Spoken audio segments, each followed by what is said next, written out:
recruiting, it's never like a predictable morning at all.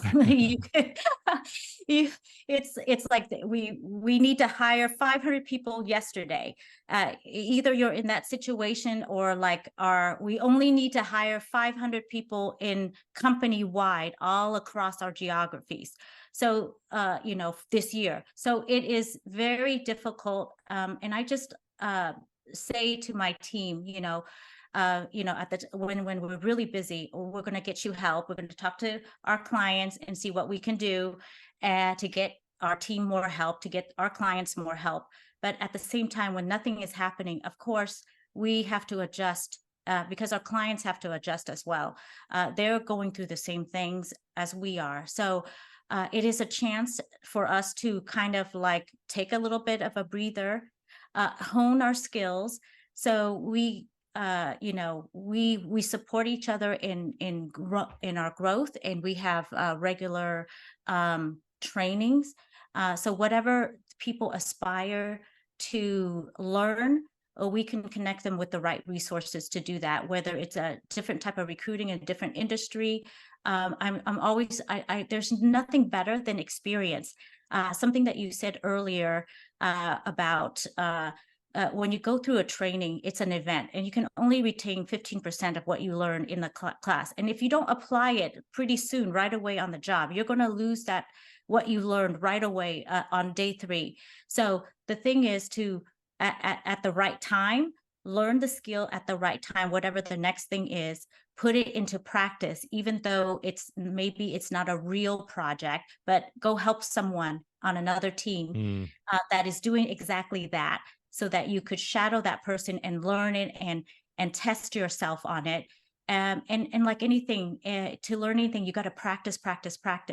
So I just encourage people to take a breather, learn what they need to learn, so that they can be amazing at whatever it is that they want to achieve in their career. And it's a time to like just calm down and focus, because out of the turmoil and uncertainty comes innovation and opportunity. It's about looking for the right opportunities and being open-minded to those things.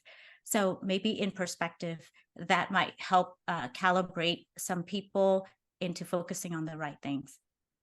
Well, I want to dig a little deeper into this. I think this is fascinating. So if I'm understanding you correctly, you're saying that when, there's often times where you're just overwhelmed, right? And you don't have enough people to meet the demands of your clients. And so you kind of like, you're probably your own service, right? Like, we need to hire some people, right, to keep up with the demand.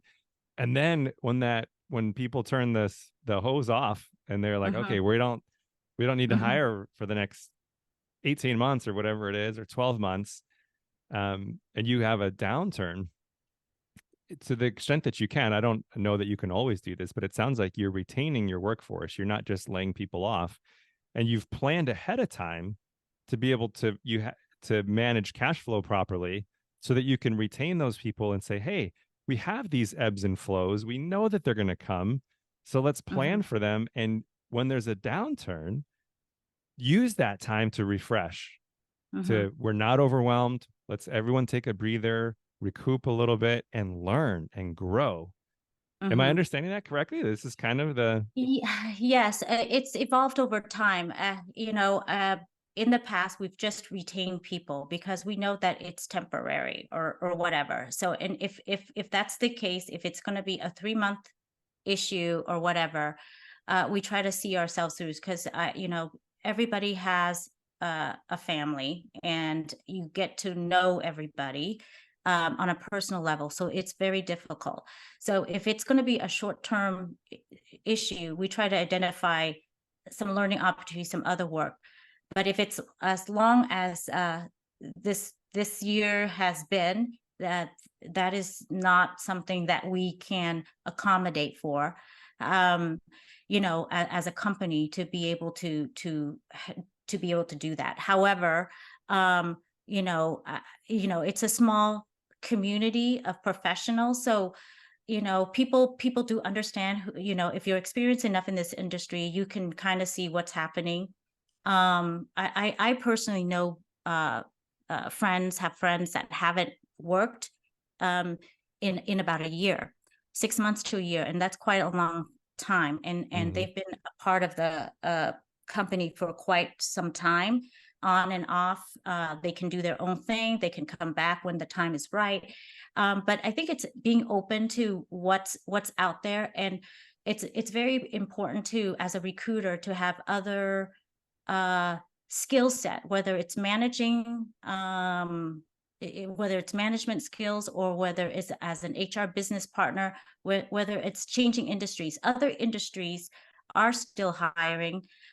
Maybe right now it's technology, and that's been the core client base of Pierpoint for a long time, Silicon Valley companies.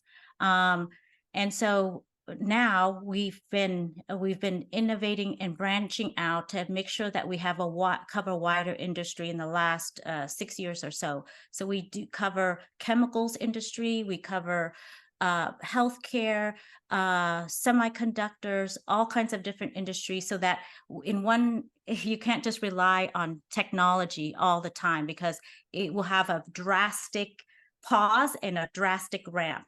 And so it is, we're well diversified, thank goodness. And then we want our recruiters and our team to be well diversified, to study up, to understand different industry. Healthcare recruiting is very different from technology recruiting, and what's used to recruit doctors and people that are manufacturing products for the economy.